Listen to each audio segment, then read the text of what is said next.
Hello, I'm Mariah Lewis. And I'm Hunter Phillips. Welcome to the 2014 Spring Edition of Studio 100. We'll be showcasing the best stories from around the Drake community. Our reporters have been working hard to get the scoop.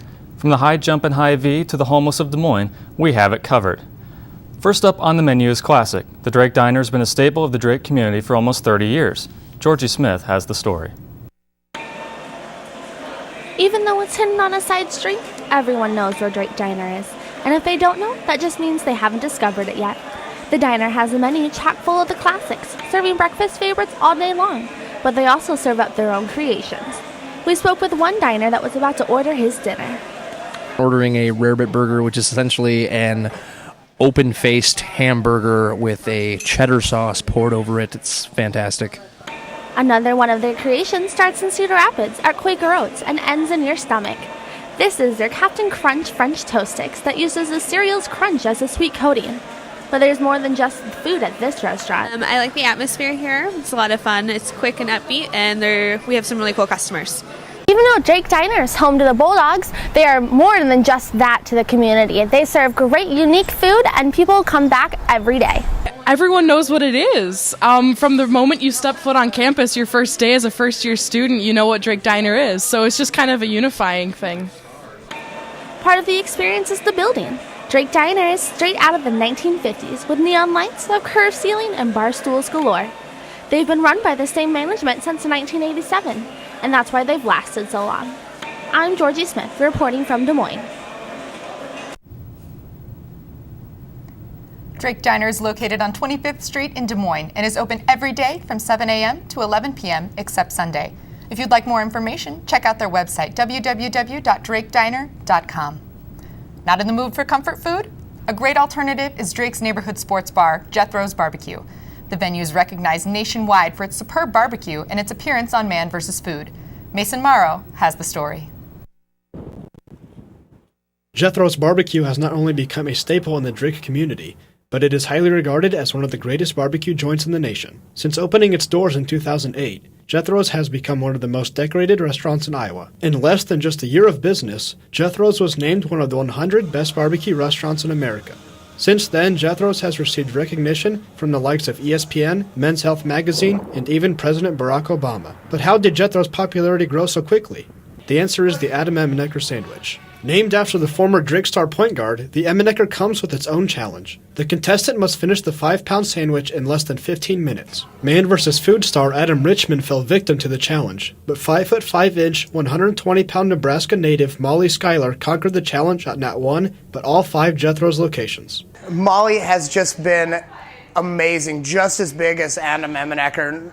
Not as big, but it's been a big boost for everyone. Just amazing that a 34-year-old mother of 4 can consume that much food that fast. It's been amazing. Jethro's has become a huge supporter of Drake University and Drake athletics. Jethro's presence is felt at every Drake sporting event, especially at the men and women's basketball games, where the Jethro blimp is seen hovering at the top of the Knapp Center, dropping Jethro's coupons to students and fans alike. Jethro's is also a giant supporter of the Drake Relays, and West claims they're ready to take on the excitement surrounding Relays Week. A lot of planning. This is year 6. We have a pretty down pat on how to handle big crowds and teams, and just we've taken good notes, and Jethro is prepared for massive people. Bring it on! Come say hi. Mason Morrow reporting from Des Moines. Jethro's Barbecue is located at 3100 Forest Avenue in Des Moines. Just down the road from Jethro's is a great place to catch dessert. It is a recently reopened local hotspot, Snooki's. Snooki's Malt Shop opened their doors for spring on the first weekend of April. It's a day many Des Moines residents wait for all winter. The night before opening day, loyal fans are often seen camping out, waiting to be first in line. Opening day was huge. It started out kind of slow, so we were lulled into a sense of, oh, we're going to be okay. And then, nope. And then it was just crazy. Snooki's Malt Shop is a family business started by Marilyn Caves and Jim Graves in 1986. Last year, they handed down the business to Caves' daughter, Brandy Pruill. The malt shop is known for its classic malts and old-fashioned ice cream sodas. it's just part of the community, and people come up on the weekend nights and bring their dogs and their kids, and they sit out front and hang out with their neighbors, and like this is their Friday nights. You know, this is where they come for fun. Snooki's is dog-friendly and offers free puppy cones upon request. The malt shop is a hangout for Roosevelt High School students, Drake students, and Beaverdale families. Snooki's is closely tied to the community, and the Beaverdale neighborhood is always sad to see it close for winter after the Fall Festival. From Des Moines, I'm Emma Wilson. Snooki's is located at 1810 Beaver Avenue and is open from noon to 9 p.m. After the break, we'll highlight some of the best of this year's 105th Drake Relays and community sports. Stay tuned. Danse, balance la cadence, on lève bien tes hanches au bal du dimanche. Danse, que la fête commence, dans ma belle robe blanche, je suis ton chou, ton You didn't give up on sex. Don't give up on birth control either. There are more methods than you think. Find yours at bedsider.org.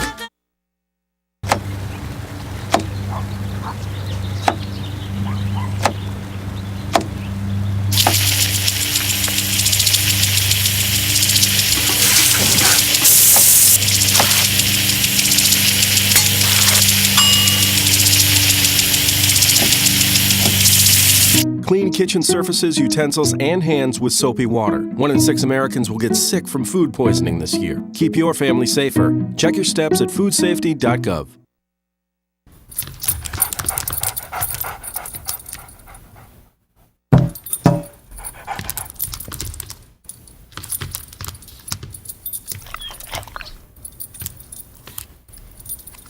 There's a shelter pet who wants to meet you. Meet one today. Visit theshelterpetproject.org. Adopt.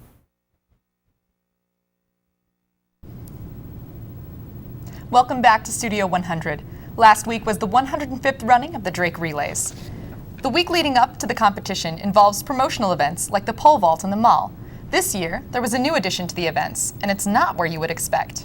Riante Naidu has the story.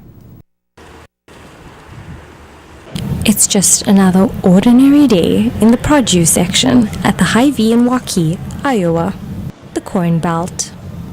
Until they decide to raise the bar, that is. Stretch, run, and tumble. And they did it again, and again, and again. Hy-Vee, Drake Relay's presenting sponsor, hosted the High Jump at Hy-Vee event on Monday evening. The event created an atmosphere of excitement for those in attendance, and for those who put on the show.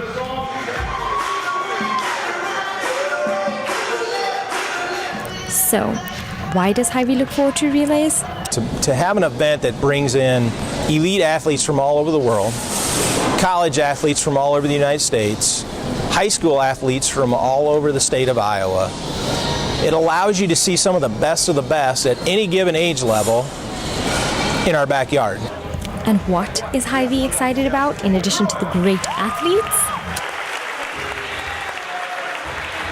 You know, we'll see a lot of families out there with strollers pushing their kids, and it's just neat to be at that finish line watching those people who are crossing that finish line, either set a goal for the half marathon, and you know it takes a long time to train for a half marathon, and to see their facial expressions when they cross the finish line's exciting. All the way down to the 5K walk where you have 3 and 4 or 5-year-old kids that are just sprinting across that finish line to meet up with their parents. I think it's really fun. I'm Riante Naidu. The event drew around 1,000 people, and Olympians Anika McPherson and Eric Kynard claimed the Hy-Vee high jump titles. It was a successful event and hopefully becomes a relays classic. One man who knows the ins and outs of relays tradition is Drake historian Paul Morrison. Morrison, also known as Mr. Drake, has attended the relays throughout the decades. Reporter Drew Blakely has more on this prominent Drake figure. Since 1881, Drake University has been home to students, bulldogs, squirrels, and of course, the Drake Relays. This year marks the 105th year of the relays at Drake, and Paul Morrison, a Drake historian, has seen quite a few of them. I'm still on the relays committee. In fact, I guess I'm the oldest guy on the relays committee. But I don't have any duties particularly at the relays anymore, so I'm just going to sit in the press box and enjoy them and monitor the phone, I guess, for the department. Paul Morrison first came to Drake as a student in 1935 and returned 10 years later as a relays media liaison. He has quite a few fond memories of relays, and one in particular sticks out. In 1951, when Drake won all three of the major relays at Drake, was a highlight as far as I'm concerned, because I was sports information at the time.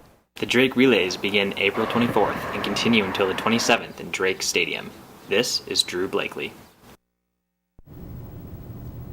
Aside from elite athletes and universities, Paul Morrison has also seen a great deal of high schools compete at the relays.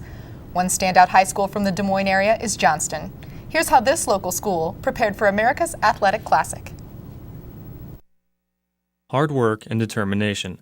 That's how members of Johnston's track and field team would describe their journey this season. Coach Pat Manuel's team has been putting in a lot of time in their practices and hoping it will pay off as his kids try to qualify for the Drake relays. One of his athletes, Jack Bergstrom, has already experienced not only competing at the relays, but winning there. Bergstrom won the 400-meter hurdles as a sophomore last year and said that it was a big accomplishment for him to win at one of track and field's most prestigious events, and described the magnitude of race day at Drake Stadium. That was pretty special, especially to win as a sophomore in like such a prestigious event was amazing. When you hear Drake relays, what's the one word that comes to mind to you? Energy. There's like when you run, there's just like this feeling in the stadium that much different than any other place I've ran at. One event that has gotten stronger at Johnston is their long-distance events. Assistant coach Matt Jashin says his program has evolved over the past 4 years. Our distance program in the last 4 years has really elevated itself to another level. 4 years ago, we hardly had anybody running under sub 205 in the 800. We didn't have anybody under 450 in the mile. 2 mile, we couldn't get anybody under 10. And through that work in cross country, in the off season, we ended up getting second at state this year in cross country, and then that's carried over, and now we've got several guys hitting benchmarks in the 8 mile and 2 mile. And it's all because the current senior class kind of started that tradition and that culture here. With hard work and determination, Johnston won't be going away anytime soon. Now, Jack Bergstrom, who was featured in this story, won the 400-meter hurdles again this year, but this year's win was more emotional because he dedicated it to his late grandfather that watched him win the previous year. Last Monday, the Minnesota Wild had their backs against the wall. They had to win their game to stay alive in their 7-game series against the Colorado Avalanche. Many Iowa Wild fans were out on the town to help support their Major League affiliate 400 miles away. It's pretty quiet in downtown Des Moines on a Monday night. Except for during an official watch party the Iowa Wild hosted when the Minnesota Wild had a big game in their Stanley Cup Series, and it got even louder when they snagged a score within the first 49 seconds after the puck dropped. With the Minnesota Wild in the hunt for the Stanley Cup, it's easy to find many Iowa Wild fans here at Johnny's Hall of Fame.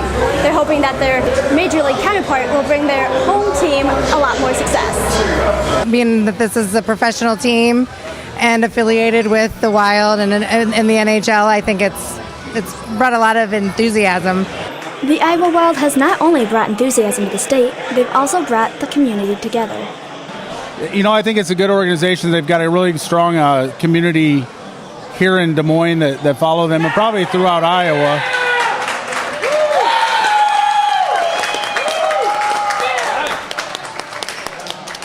And Minnesota just scored again, so it's going to get loud in here, but I think they've got a really good following here in the community. You know, the games I've gone to. The best part about having a team in Iowa, it allows fans of the game to get up close to the action, and even veteran hockey players have a chance to watch their favorite sport. I know for me, I love hockey, so watching hockey is always a good thing. So it gives me the opportunity to get out of the house and go down and watch it live. This was the Iowa Wild's inaugural season, and they ended up ranking in the top 10 out of the 30 teams in the American Hockey League for most attendance during home games. We're in. We're hooked. We're fans. I'm a fan. I'm Angela Rogers. Minnesota was successful in Game 7, so they'll be moving on to playing the Chicago Blackhawks in their next series. You can expect to find many Iowa Wild fans at Johnny's Hall of Fame for the official watch parties for those games, too. It's truly been a crazy week for sports in Des Moines area. When we return, we'll be highlighting our best stories on community education and activism. Teacher, let me tell you what I make. I make learning a privilege, not a chore, and frustration a tool, not an obstacle. I make working hard seem easy and giving up impossible. I make an old subject feel like a fresh thought and unconventional methods common. I'm a teacher. I make more.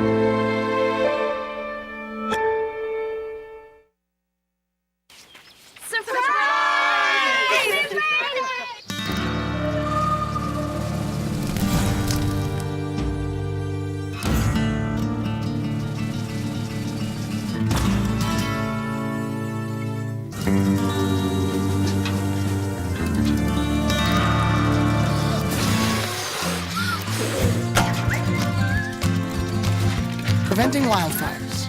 That's all Smokey wants for his 70th birthday.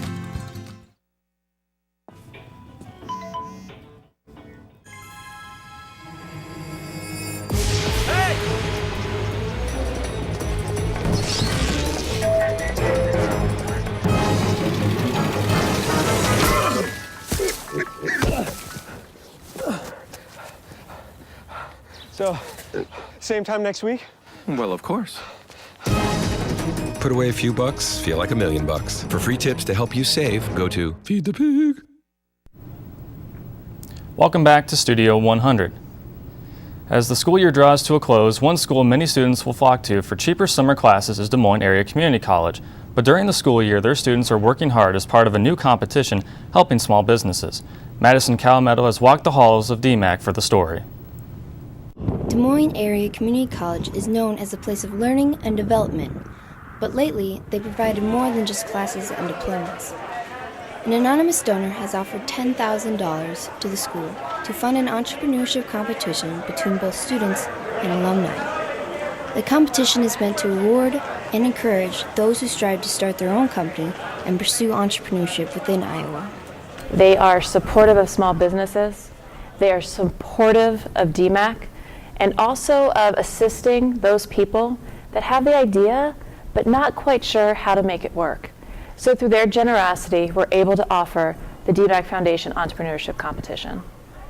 The competition will be measured by viability, uniqueness, potential for success, and how they will utilize the $10,000. But you can know one thing for sure. The winner of the competition will forever be proud to walk down the halls of DMAC.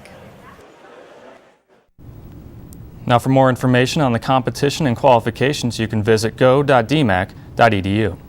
While some people start their own businesses, one redheaded family from Alaska have started their own band. Recently, they held a charity event to help raise money for a little boy battling cancer. What's the first thing you think of when you hear someone say Alaska? I hope someday we can travel all over the world. Originally from Alaska, this Nashville family band full of redheads sings bluegrass, country, and Christian music. On Saturday, April 5th, they sang their hearts out for Chase Stooksbury, a 6-year-old boy with cancer.